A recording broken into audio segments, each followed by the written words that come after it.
The Barefoot Lawyer Reports is proud to announce the publication of a research paper from the Center for Human Rights. It addresses the establishment of illegal policing and surveillance stations by the Chinese Communist Party in America and other countries. To read this research paper, go to catholic.edu/chr and go to our Research and Analyses page. Hello everyone, welcome to another episode of the Barefoot Lawyer Reports. My name is Will Dethridge, the producer, and joining me as always is Chen Guangcheng.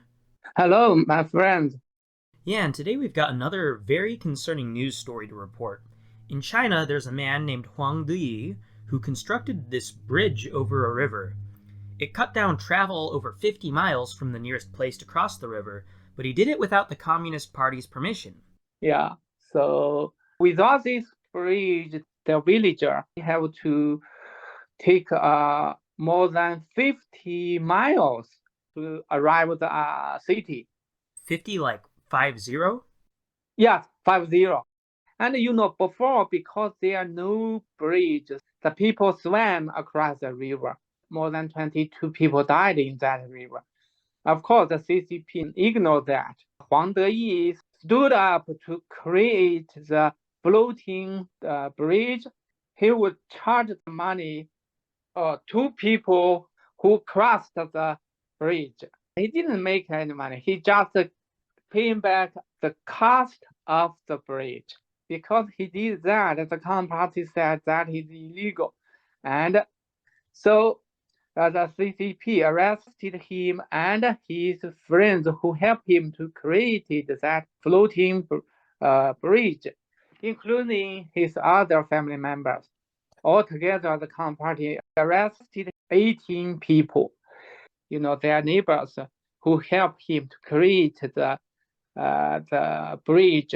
Then the CCP destroyed that bridge, and so he appealed first. Earlier this month, the CCP rejected the appeal. The CCP sentenced him to prison 2 years.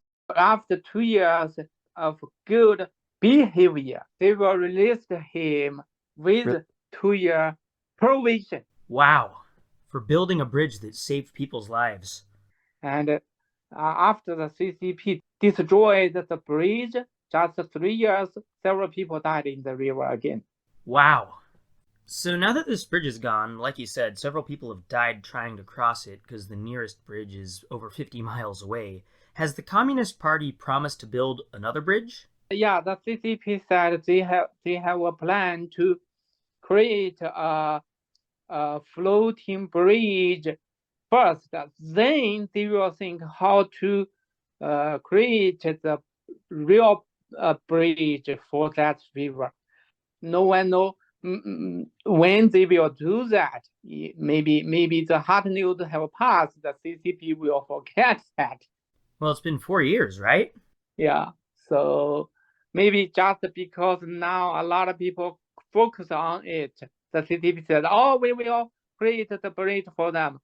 Yeah, we'll continue to cover this story. Guangcheng, what are some ways we can support this man who's been very wrongfully imprisoned and his family members?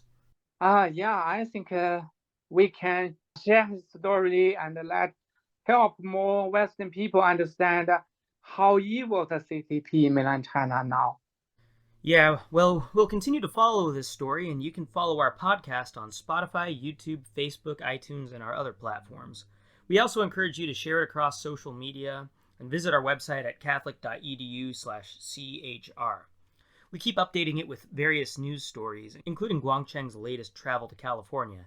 He visited a park filled with statues created by a Chinese human rights activist that advocate for freedom and democracy in China and protest tyranny and authoritarianism.